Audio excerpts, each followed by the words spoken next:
You've likely heard of the Roswell incident before, which isn't surprising. There's a reason it's considered the case that gave birth to ufology as we know it. It's a case you've probably seen quite a few documentaries about. Over the years, it has been debated, analyzed, and ridiculed endlessly. Not to mention that at some point you probably came across the famous autopsy of one of the supposed aliens captured there. Roswell is frequently referenced in numerous television series, and it's undeniable that popular culture was shaken by the shockwave of that accident, which happened almost 80 years ago. However, many argue that the case is slowly disappearing from the historical radar. There are extensive reports from enthusiasts that reveal some very curious facts. Real archives, valuable testimonies, and evidence that could be compelling have stopped being reproduced. Have they been lost due to negligence, or were they simply the targets of attacks? There is a widespread belief among conspiracy theory enthusiasts that someone is doing everything possible so that after some time, no one will talk about this anymore. It wouldn't be the first time, but let's not get ahead of ourselves. Why was what happened in New Mexico at the end of the 40s so iconic? What important role does the context of that city at that particular time play? What happened between the date when it all began and 1978 when the case became popular? What was the reason for those years of strange and suspicious silence? Were there men in black intimidating those who knew the most? What is Project Mogul, and why did the United States use it as an explanation and probable smokescreen? Were the Russians involved in what happened? What is that bizarre theory that connects everything to Mengele about? What did the person behind the recording of the infamous autopsy say in recent years? Extraterrestrial. Did you know that a nurse claimed to have spoken with the extraterrestrials involved in this event? To answer these and other questions, let's declassify some memories from the past. As always, the idea is not to draw conclusions, but to present certain facts as objectively as possible, so that you are the ones who get to choose. What stance should we take on the most controversial unidentified flying object incident in history? Are you ready? Alright, today the truth isn't out there. Today the truth is right here. Welcome to the Roswell case. Before we continue, I want to tell you that a month ago we started with the idea of releasing specials about classic topics. Sometimes you think you know everything about these topics, that they've already been exposed 1,000 times. But we discovered that by searching and searching, there's always some information that can leave you amazed, and with a new way of understanding the case in question. We've already made videos about paranormal cases like Amityville and the Warrens, and about historical events like Columbine, and about the origin of some cryptids like Bigfoot, Nessie, the Mothman, and others. If you're enjoying these specials, you can comment asking for more. We also invite you to leave your recommendations. We read your comments. Now let's get started.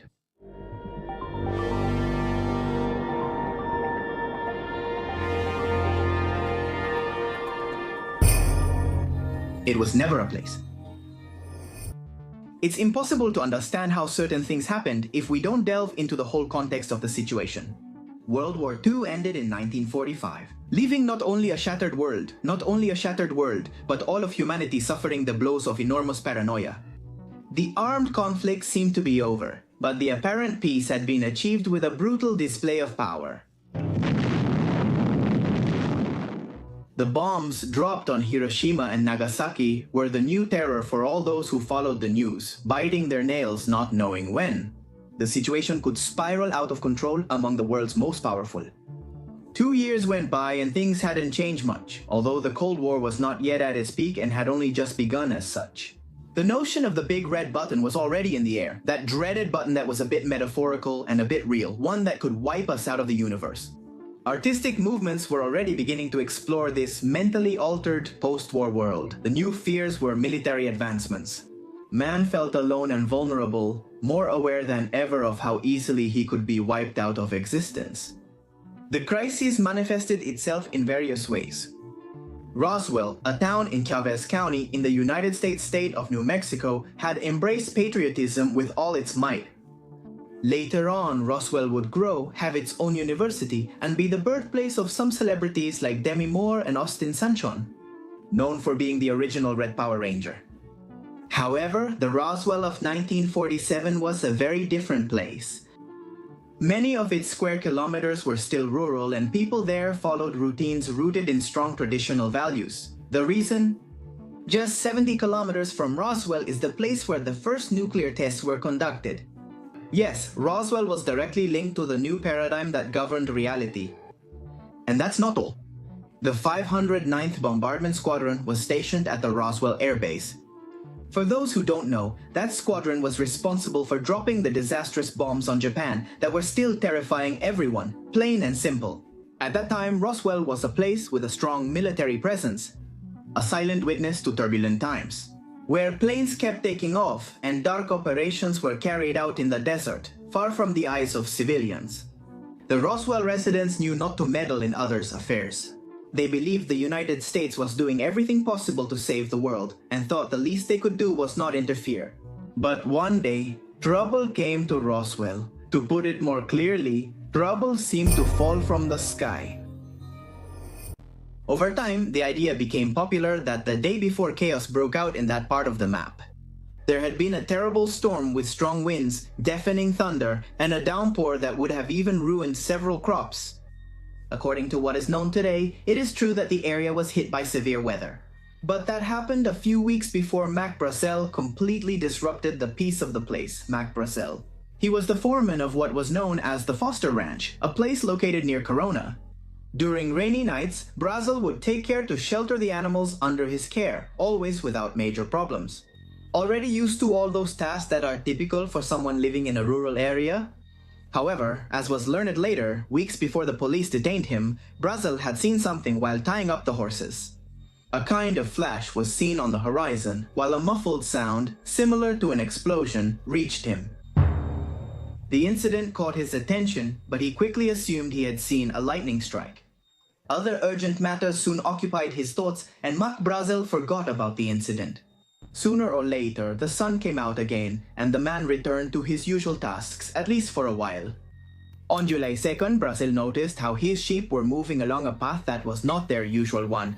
For others, this detail would have been insignificant. But Brazel knew his animals, and he knew that the sheep were very precise with the route they followed every morning. He set out to uncover the reason for the unexpected detour. Upon climbing a hill, he saw them. They were debris and what appeared to be metallic remains. At that moment, Brazel, aware of the already mentioned Roswell base, assumed the most logical explanation. That a plane or a rocket had lost control during the storm and had crashed there, then ended up wrecked further ahead. From where he was, Brazel couldn't make out the area of the final crash. The rocks formed a winding landscape with several nooks and crannies.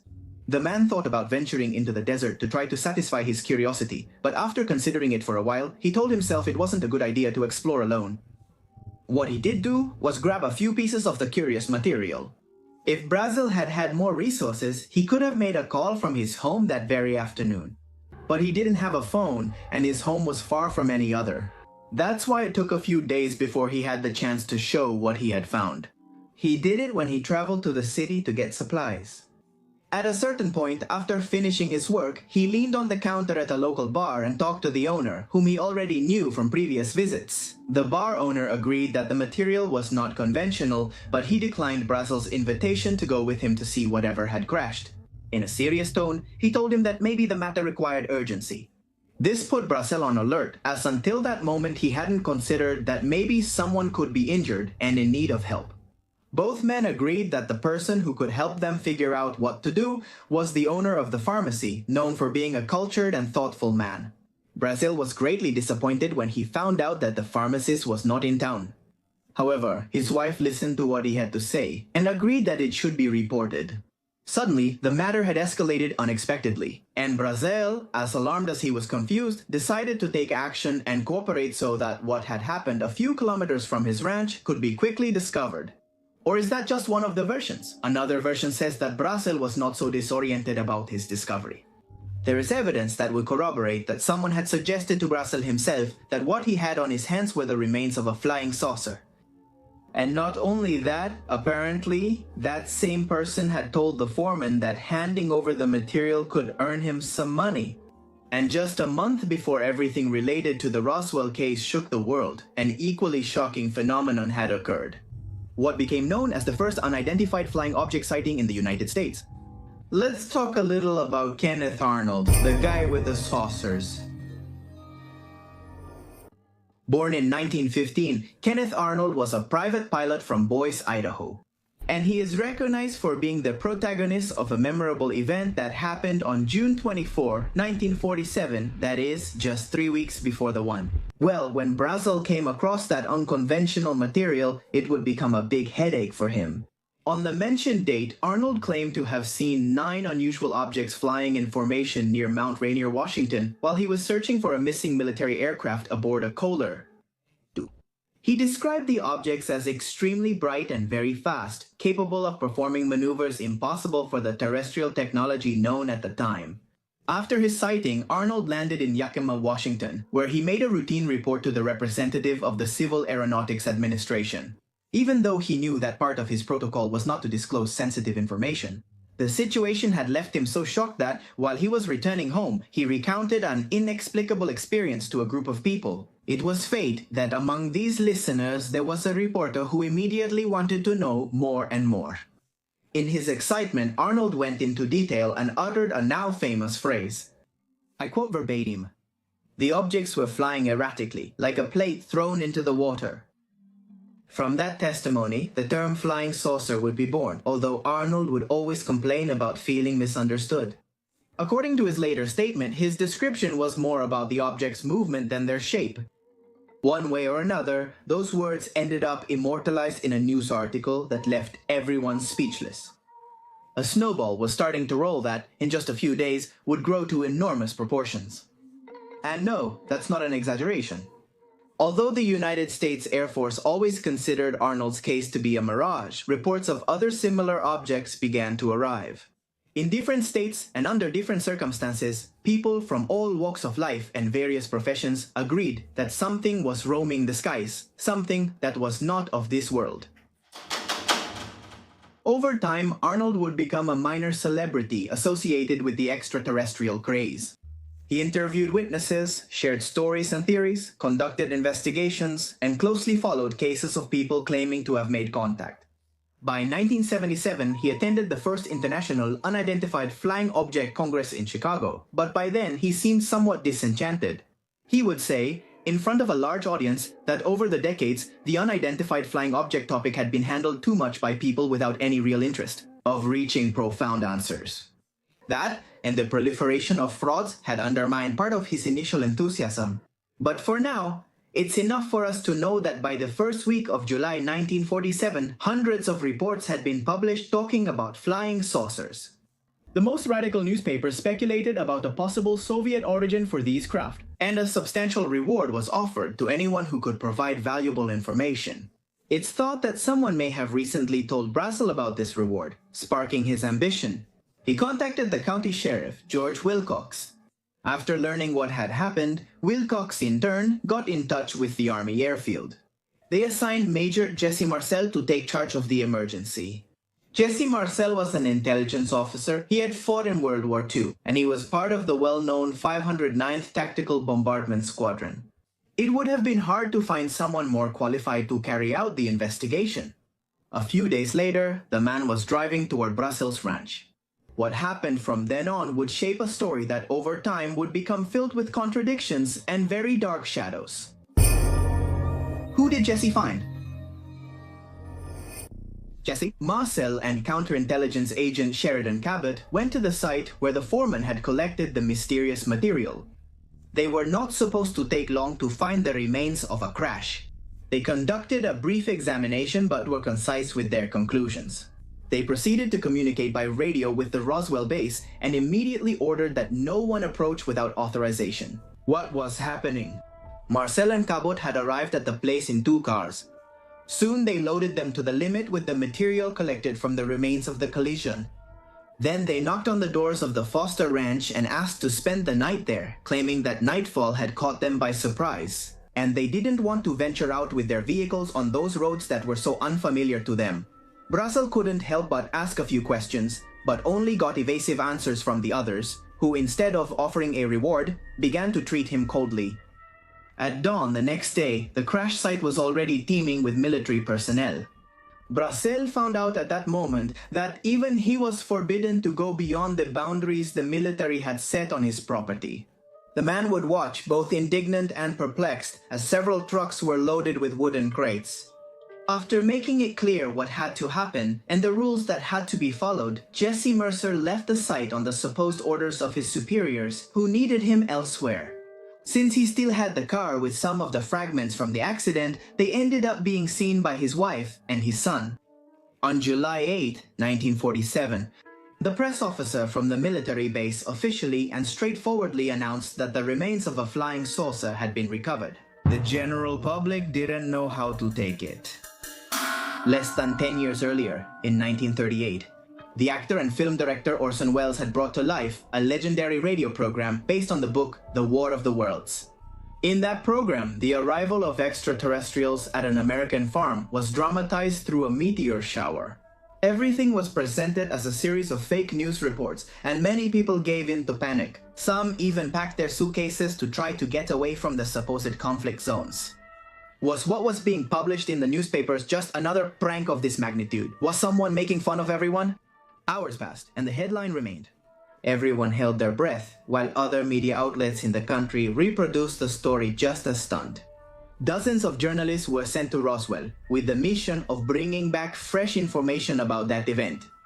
A day later, on July 9th, the small town woke up full of men and women going back and forth with their notepads. However, before anyone could even ask a question, the military stepped in. Without hurry, but without stopping, the situation was starting to become more and more confusing. 30 years, silence. General Remy was in charge of the Air Force in the region, and in a direct and brief statement, he declared that it was all a misunderstanding. "What are you hearing?" The man gathered all the curious people who were around the area and assured them that what had fallen and been recovered in the New Mexico desert was just a balloon, a weather probe. The attendees were visibly disappointed. In a well-rehearsed act, military personnel and even Jesse Marcel himself showed what had been found. It was some rods and something similar to aluminum foil. The professionals posed smiling in front of the remains, and the journalists returned to their different newsrooms, with a bitter taste and an anecdote rather lacking in that substance, the kind that good news is made of. That same night, Roswell returned to its usual quietness, or did it? The truth is that many families were visited that early morning, and in the weeks that followed. The visits, made by either suited men or military personnel, had the same intention. In a calm and confidential tone, they told their listeners that they should forget about the weather balloon incident. Some timidly tried to insist that the photos that had been shown did not match the material they had actually seen, thanks to Brazel or Jesse Marcel. According to reports, the original metal fragments were pink or light brown in color and had indecipherable inscriptions, although the properties of the material itself were even more indecipherable. There were thin sheets that couldn't be broken or heated by fire. Additionally, you could crumple them into a ball with your hand, and when you let go, they would return to their original shape without showing any crease or wrinkle. Mack stressed this point to the extent that he was held for days at the base. After his release, he robotically recited that he was wrong. His testimony seemed insincere. His look changed, making him even more of a hermit than before. He died in the 1960s before the case resurfaced, taking valuable details with him. Let's remember something we already mentioned. Being a quasi-military city had taught the inhabitants of Roswell to be respectful of institutions. The political and social context had also made them used to feeling in imminent danger, so no one asked any extra questions. If the people in power said it was better to forget about the matter, it was best to listen to them. And if they said that what happened in the desert was just a hoax, then that's what it was? Even if they were very convinced that the photos of the balloon had nothing to do with what Brazel found. It helped the flying saucer story fade away that a few days later, a similar episode was described in Entry Falls. When it was confirmed that it had been caused by 4 bored teenagers, a veil of skepticism covered everything. And so, Roswell was forgotten for a long period of time. It was forgotten and unmentioned for exactly 30 years, fading into oblivion. Then, historical dynamics brought new paradigms. For instance, after the assassination of John F. Kennedy in 1963, and after the Watergate scandal, trust in the United States government declined, and the acceptance of conspiracy theories became widespread. At that time, unidentified flying object believers accused the government of a cosmic Watergate. Was it the golden age of ufology, the perfect time to open old files? Little by little, the 1947 incident was reinterpreted to fit the public's new perspective. Roswell began to re-emerge from its own ruins. And in 1977, nuclear physicist Stanton Friedman picked up the old clues that had been forgotten. What his work revealed would become the foundation on which the legend would be built. And that's how our story returns to the beginning. Case reopened. Stanton Friedman didn't beat around the bush, and the first thing he did was find Jesse Marcel. It was 1978, and in an iconic interview, Marcel claimed that the weather balloon explanation from the press conference had been what is known as a smokescreen. The man was even offended by how they had ruined his reputation. An experienced person like him would never have mistaken a weather balloon for anything else. Feeling more supported, Marcel was cooperative with the alternative investigations that began to emerge, which put him in the spotlight. Was he taking advantage of his seconds of fame to lead some documentary? Was he trying to make money from a made-up story? Or was he really, after 3 decades, finally able to say the things he had never been allowed to say? The waters parted then. Marcel's children spoke up too, all telling the same story. A few years ago in the past, their father had shown them a unique material, something that didn't seem to be made by humans. When it became clear that the public didn't think Marcel was crazy and that the matter was becoming public, other people joined the quest to uncover the deception. Men and women who had been children in the 40s remembered the visits from those unfriendly men in black who had threatened them with death if they ever talked too much. The stories were overwhelming in their similarity, just as they all seemed incomplete. Many supposed first-hand witnesses had already passed away, and it was impossible not to fill in some gaps without using your imagination. And something else happened as well. Gradually, the focus shifted from the remains of a supposed crashed spaceship to another element that would become key and the cornerstone of the incident. Roswell. What is that exact element? The crew members of the ship? One after another, voices began to accumulate, saying proudly that they had seen something more than just a hard-to-classify metal. Among the accident remains, there were signs of possible operators of the alleged unidentified flying object. Once again, it happened that people who had no contact with each other gave eerily similar descriptions. It turns out that by mere chance, a group of individuals happened to see the crash site shortly before the military arrived. The Anderson family, heading to Socorro, was among those passing through Roswell. A group of kids who were riding their bikes, and a group of archaeology students who were examining a native settlement. For both groups, the landscape was the same. An object about 830 feet wide was embedded in the hillside, nearly split in half. The most terrible thing was that there were small bodies lying around. It was clear that these were beings who were either dead or seriously injured. If that wasn't enough, at a certain moment, they saw a new figure. Unlike the others, this one was standing. It seemed dazed, and it was clear that it didn't know how to help its companions. The descriptions talk about beings no taller than 1.20 meters, dressed in a tight-fitting one-piece suit. Their features were the most impressive: a large head, huge eyes, and no nose or ears as we know them. Their fingers were long and thin. Before the witnesses could agree on how to act, a convoy of camouflaged vehicles had surrounded the scene and taken them away. Not without first taking their personal information and promising a future visit that, as we saw, would take place in the next few hours. That new information promised to turn everything upside down. To publish it, Friedman asked his childhood friend and author, William Bill Moore, for help, who in turn contacted the well-known paranormal author, Charles Berlitz. From this trio would come the first book about the Roswell case, a highly controversial book that would soon become a literary hit. However, to delve deeper into how the incident made its mark on popular culture, let's take a look at who these authors were. Are there any details from their biographies that are significant to this story? The first book. Berlitz was born in New York on November 20th, 1914. He was a polyglot and the grandson of the founder of the Berlitz language schools. In his early years, he worked in the family business and took part in writing language courses.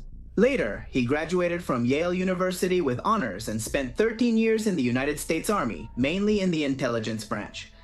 His future in that field was more than promising. However, Charles had become known for other reasons. His years of contact with military personnel had brought him many stories, many of them strange. Charles quickly became obsessed with these stories and devoted himself to writing popular science. His books about paranormal phenomena were well received from the beginning. But it wasn't until 1974 that Charles would finally become a cult author, by releasing a work that would sell the not insignificant amount of 20 million copies. What's the name of the book? The Bermuda Triangle. Yes, Charles was one of the first to write about ships and planes disappearing in a certain area of the world map.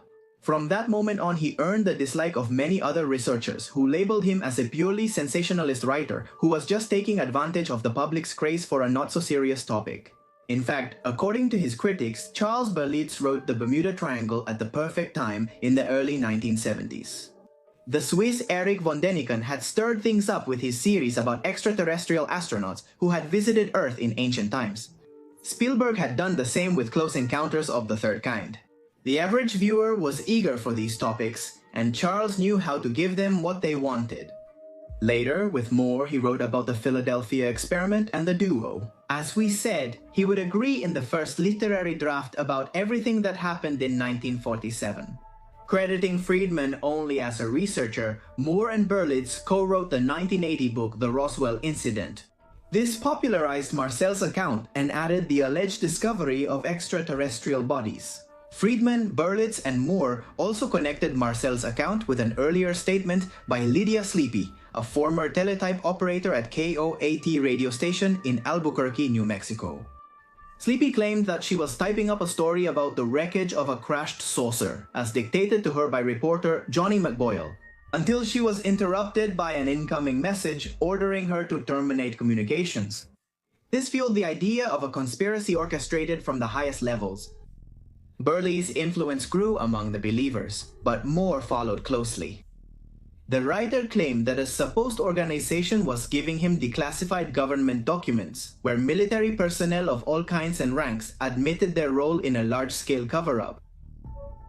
According to him, this organization operated under the code name Majestic 12 and was supposedly formed in 1947.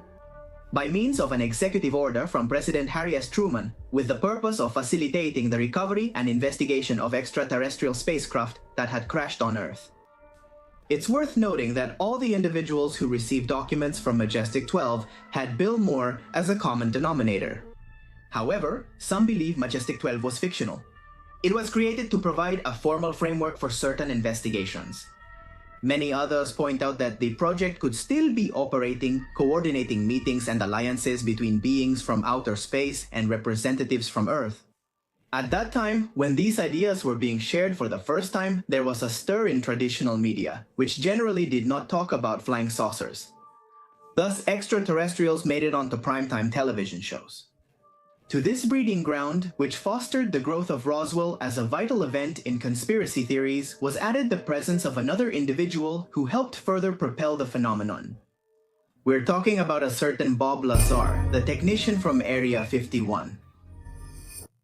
Robert Scott Lazar was born in Florida in 1959 and gained worldwide fame starting in 1989.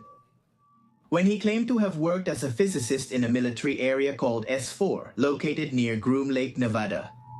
According to Lazar, the S4 facilities were used as a remote and hidden military location. For the study of reverse engineering on extraterrestrial craft, Lazar claims he saw 9 different flying saucers during his time there.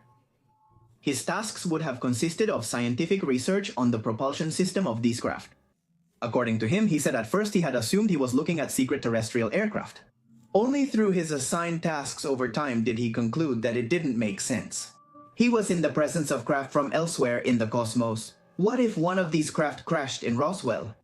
According to Lazar, he took part in briefings where he was told that extraterrestrials had been connected to Earth for 10,000 years. He even learned that the extraterrestrial beings come from the binary star system Zeta Reticuli, laser. He went around to various interviewers, always repeating the same story. Today, the subject works at United Nuclear, a supply company based in Leesburg, Michigan. This company sells a variety of materials, including minerals, radioactive substances, magnets, curiosities like aerogel, and various chemicals. United Nuclear claims over 300,000 satisfied customers, including public agencies, schools, and scientists. However, it is also a company with a history of legal issues due to mishandling of hazardous materials. And not only that, in 1990, Lazar was arrested for aiding and abetting a prostitution ring, and the two universities from which he claims to have obtained degrees have no record of him. Similarly, Lazar has never been able to show any document proving that he worked for the United States government. The consensus among skeptics is that he is a mythomaniac and a fabulist. However, many believe he could be a key source to uncover what happened to the craft allegedly recovered from Roswell. Seeing that the topic was still hot and far from dying out, Stanton Friedman published Crash at Corona in 1992, co-authored with Don Berliner. The book introduced new witnesses and expanded the Roswell narrative. According to those pages, the incident would have involved 2 ships and a total of 8 aliens.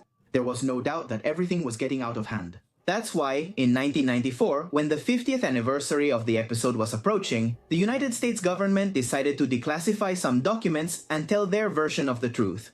They started by confirming that they had indeed lied about the weather balloon. The question was, why? What had led them to lie? Had they found a spaceship? As it had always been said, no, the answer was less spectacular. According to them, it was all part of something called Project Mogul. The project. In the late 1940s, it was evident that the Soviet Union was close to detonating its first atomic bomb, although they hadn't done so yet. Since Soviet territory was immense, and the United States had not yet created long-range spy planes like the U-2, let alone spy satellites, it was necessary to improvise something with the technology already available. That's how Project Mogul was born in 1947. It aimed to use balloons capable of reaching high altitudes to gather information about the Soviet Union's atomic tests by listening to the sound of the explosions.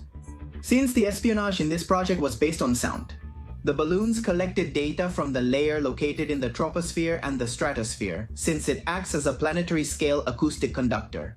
Therefore, if the Soviets managed to detonate an atomic bomb, they could be heard from anywhere in the world. The balloons carried panels, radar wave reflectors to facilitate their tracking, and were launched from Alamogordo, 100 miles from Roswell. The design proved useful for other scientific purposes, and the Mogul balloons were also used for experiments related to cosmic rays. The declassified data from Project Mogul seemed to confirm that the mysterious object that had crashed near Roswell. On July 2nd, 1947, it had been Mogul Balloon number 4, which had been launched on June 4, 1947.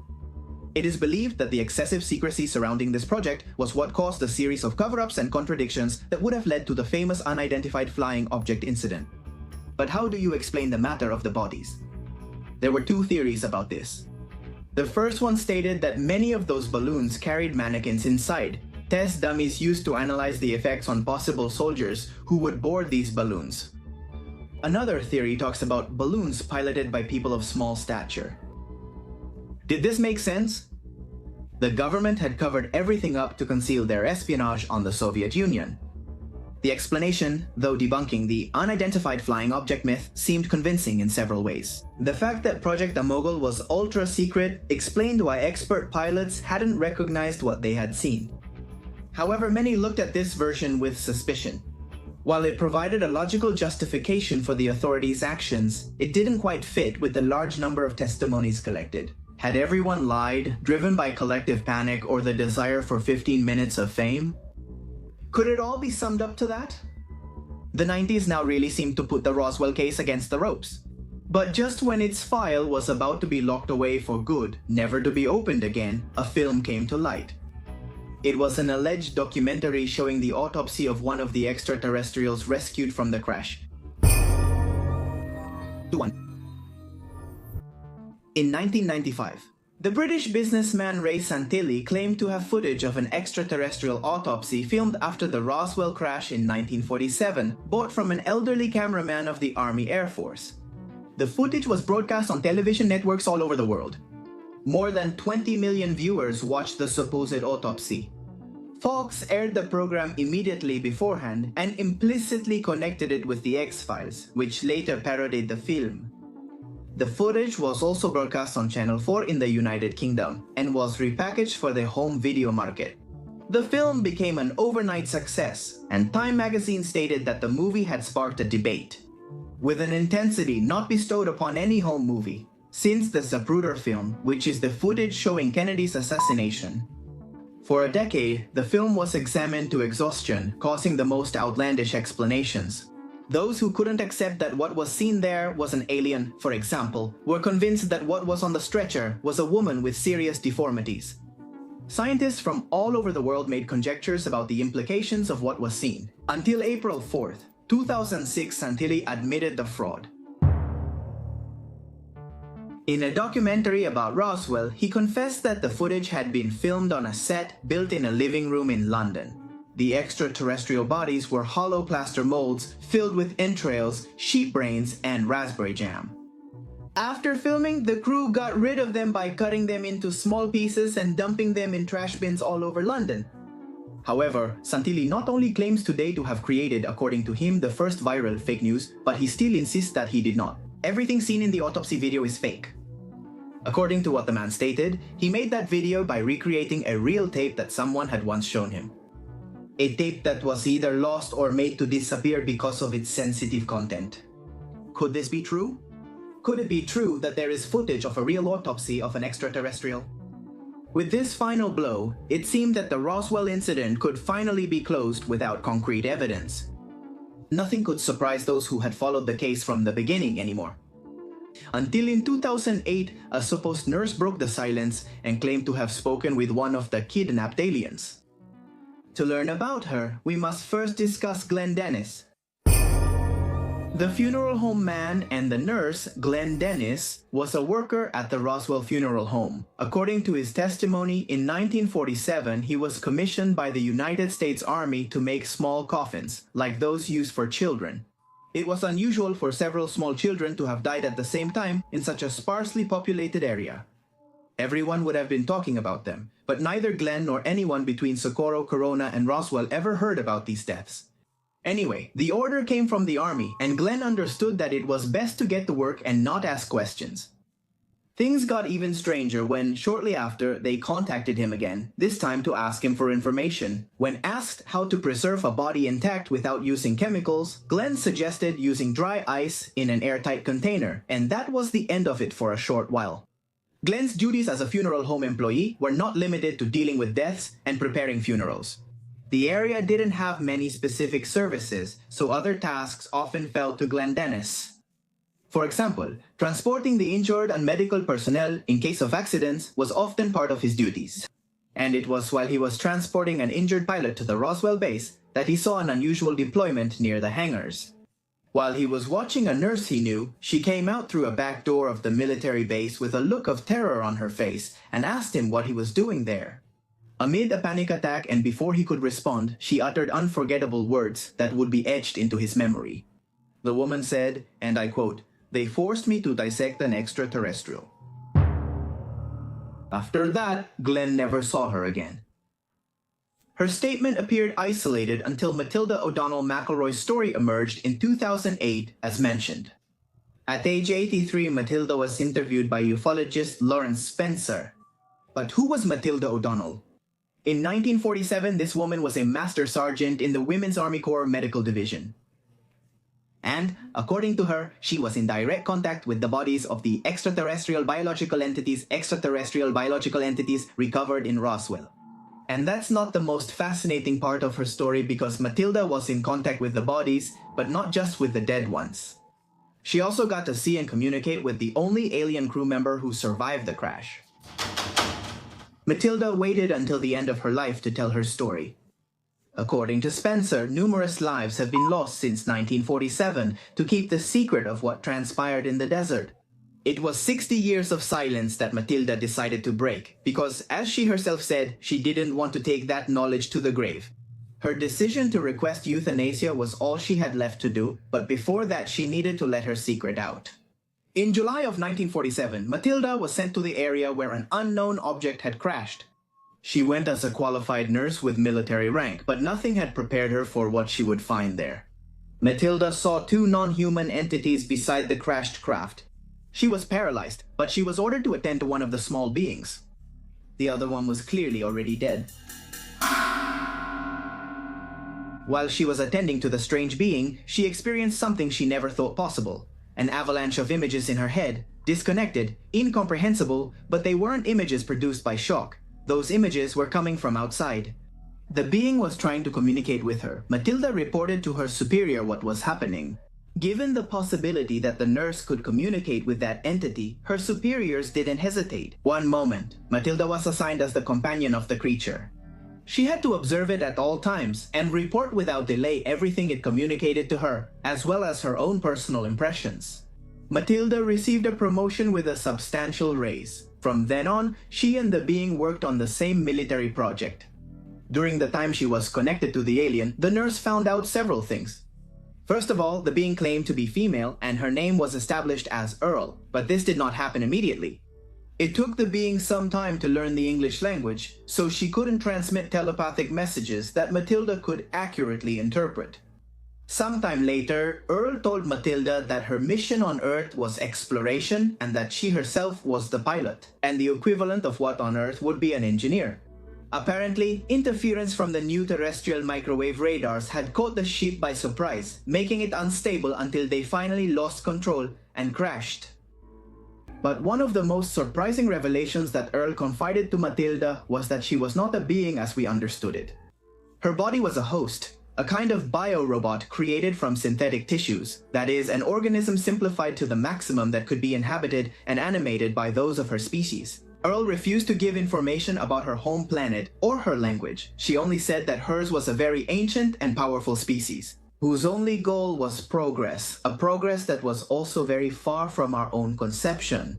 When Matilda asked Earl how long he had been visiting Earth, the creature replied that it was long before the appearance of humans.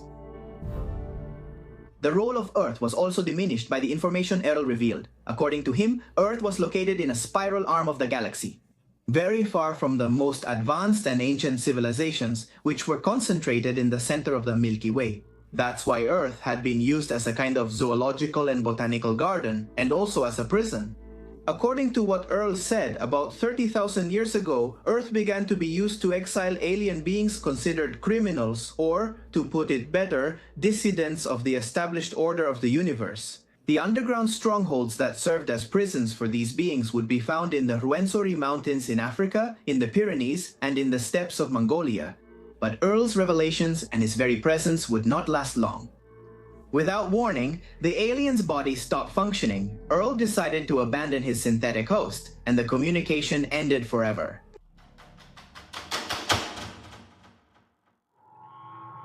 What evidence was there to support Matilda's testimony? None. You can choose to believe her or consider her a liar or delusional, although not as delusional as the journalist Annie Jacobsen, who in 2011 published a book called Area 51, an uncensored history of the ultra-secret United States military base. There, the author presented supposed documents claiming that the Nazi doctor Josef Mengele had been recruited by the Soviet leader Joseph Stalin to produce grotesque aviators the size of a child. To cause hysteria, Jacobsen was accused of writing a book without using concrete sources and mixing pure fiction with half-corroborated facts. Today, there are those who try to save her name from oblivion. So, what we know as extraterrestrials are just people genetically altered by one of the most nefarious figures in history. What really happened in Roswell? There's a widespread theory nowadays that even suggests Roswell might not have actually existed as such. There are researchers who are convinced that the Roswell story is actually a copy of another story that supposedly happened almost at the same time. Cases that inspired Roswell. There is an event that is much less known than the Roswell case. It was called the Crashed Saucer Event in Aztec, Mexico, and it happened in 1948. It gained wide exposure when the con artists behind it convinced the Variety columnist, Frank Scully, to cover their fictitious crash. The hoax narrative included small gray humanoid bodies, metal stronger than anything found on Earth, indecipherable writing, and a government cover-up to prevent public panic. These elements appeared in later versions of the Roswell myth, which is why many consider it not only a precursor, but also a possible source of confusion. Over time, both cases would have become confused, giving rise to what we know today. The Roswell case continues to captivate the imagination of the curious. Its strongest witnesses have died or are about to die, so the story, full of twists and turns, seems like it will end much more blurred than clear. Many reports compiled over the years were so harshly discredited that they have started to be lost. These are tapes and interviews that are very difficult to recover. It's as if an invisible hand is erasing everything we know again, leaving us back at square one. The immense leap our technology has taken since 1947 until now is very difficult for many to explain, without there having been a shortcut. A fortuitous event that took us many steps ahead of where the logic of our technological evolution indicates we should be. Before Roswell, our idea of spaceships and inhabitants from other worlds was almost cartoonish. Then that changed radically. The world changed, but Roswell remains a reflection of a chaotic era full of oddities. Project Mogul led to Project Moby Dick, which involved flying over and photo surveillance of the Soviet Union in the early 1950s. The final program provoked protests from the Soviets. In 1991, Clint Dennis opened the Unidentified Flying Object Museum in Roswell, where festivals and conventions are now held. Around 90,000 tourists visit Roswell every year and eat at its unique McDonald's, which is shaped like a flying saucer. The FBI declassified documents on April 11, 2011.